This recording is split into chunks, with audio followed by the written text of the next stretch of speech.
एक टाइम ना रहे तो ऐसे लोग जो जुमे की जुमे जाते हैं वो हंगामा मचा देते हैं। इमाम के बच्चे नहीं है, इमाम की रिश्तेदारी नहीं है, इमाम की ससुराल नहीं है, इमाम की ददियाल नहीं है, इमाम की ननिहाल नहीं है, इमाम का कौन नहीं है, इमाम के चचा भी हैं, इमाम के ताऊ भी हैं, इमाम मेरे तुम्हारे तरह आदमी है। मुझे बताओ, कहीं कोई मर जाएगा तो इमाम को जाना पड़ेगा या नहीं जाना पड़ेगा? कहीं कोई पैदा होगा तो इमाम को जाना पड़ेगा या नहीं जाना पड़ेगा? कहीं किसी को तकलीफ है, कहीं किसी की तबीयत अच्छी है, कहीं किसी की खराब है, हजार जिम्मेदारी इमाम के साथ होती हैं। अगर एक दो दिन इमाम गैर हाजिर रह जाए तो लोग बेवजह उसका हिसाब करने पे तुल जाते हैं और फिर इमाम के पीछे हाथ धो के पड़ जाते हैं। होना ये चाहिए, दो इमाम होने चाहिए मस्जिद में, एक इमाम होना चाहिए, एक नाइब इमाम होना चाहिए। इमाम साहब अगर काम से चले जाएं तो नाइब इमाम उनका काम अंजाम दे सके। इमामों की तनख्वाह बढ़ाओ। अब एकदम तो बढ़ा नहीं सकते, मैं एक तरकीब बताता हूं और फिर हजरत मुफ्ती साहब को आवाज देता हूं। तरकीब यह है कि जब जुमे के दिन इमाम साहब खुतबा पढ़ते हैं, मतलब तकरीर करते हैं या नात शरीफ पढ़ते हैं, मस्जिद में जितने लोग जाते हैं अगर सिर्फ 10-10 रुपए से इमाम साहब का मुसाफा कर देंगे तो कसम खुदा की आपके पास से 10 रुपए जाएंगे, मेरी मस्जिद के इमाम साहब के पास हजारों रुपए इकट्ठे हो जाएंगे। इमाम साहब के बच्चे खाएंगे, उनके दिल से दुआ निकलेगी।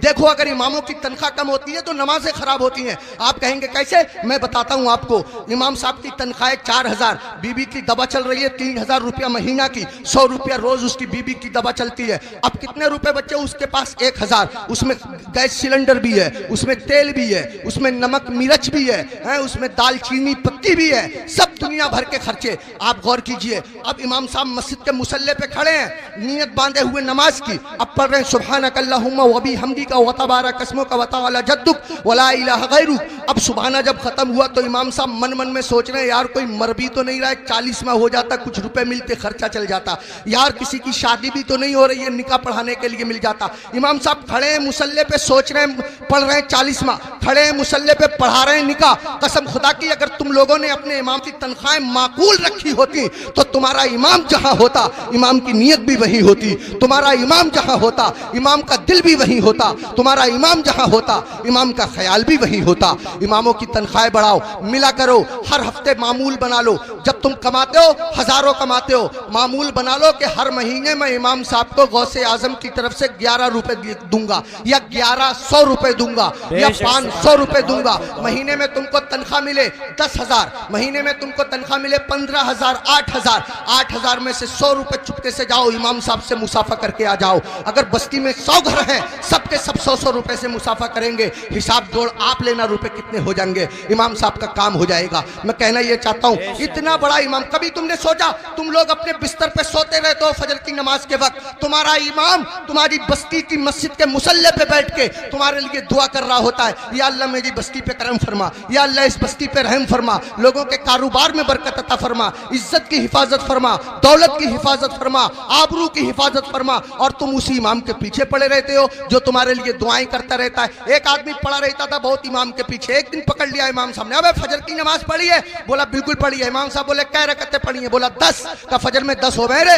कह रहा चलो 15 मान लो। इमाम साहब बोले 15 होती फजर में? कह रहा चलो 20 मान लो। इमाम साहब बोले पिट जाएगा, दिमाग खराब मत कर। मुंह लटकाया हुआ घर गया, बीबी बोली कैसे मुंह लटकाए फिर रहे हो? कहने लगा रे इमाम साहब ने पकड़ लिया, बोले फजर पढ़ी है? मैंने पढ़ी है। उन्होंने रकअतें पूछ ली, मैंने 10 बताई, 15 बताई, 20 बताई, 25 तक पहुंच गया, मगर इतना है कड़े इमाम है वो भी माने ही नहीं है। तो बीबी कह रही है तुम भी तो पागलों जैसी बातें करो, 4 बता देते 4। तो कह रहा तू तो सच में ही पिटवाने वाले काम कर रही है। जो इमाम जिद्दी इमाम 25 में ना माना वो 4 में कैसे मान जाएगा?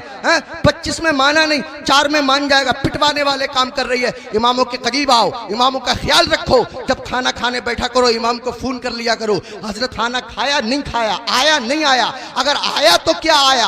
अगर तुम्हारे घर कोई अच्छी चीज बना करे इमाम को पहुंचा दिया करो, इमाम का ख्याल रखा करो। बाल काटने की दुकान है, इमाम से बाल तरसवाने के पैसे मत लिया करो। कपड़े सिलने की दुकान है, इमाम के कपड़े फ्री सिल दिया करो। पूरी बस्ती का एक इमाम है, क्या नहीं हो सकता? मुश्किल काम नहीं है, मुश्किल काम नहीं है। एक इमाम के साथ अगर ये रियायत रियायत की जाए। कोशिश करो अपनी मस्जिद के इमामों को हज कराओ, उम्रे के लिए भेजो, सब मिलकर के कोशिश करो तो कोई कर्रा काम नहीं है। मैंने बहुत कीमती वक्त ले लिया, आपसे भी मैं माफ़ी चाहता हूँ और मुफ्ती साहब से भी मैं माफ़ी चाहता हूँ, मिंबर शरीफ पे बैठे हुए तमाम लोगों से मैं माफ़ी चाहता हूँ। मेरे दिल की तमन्ना थी, मेरी आरजू थी, इमामों के बड़े बुरे हालात लोगों ने बना दिए। यही वजह है हमारे 50% मौलवियों ने अपना कारोबार शुरू कर दिया, इमामतें छोड़ दी और इमामों के साथ ऐसे ही रवैया रहा तो कसम खुदा की तुम लोगों के बच्चों को अल्लाह और रसूल का नाम सिखाने वाले लोग मिलना मुश्किल हो जाएंगे। ऐसी हालतें पैदा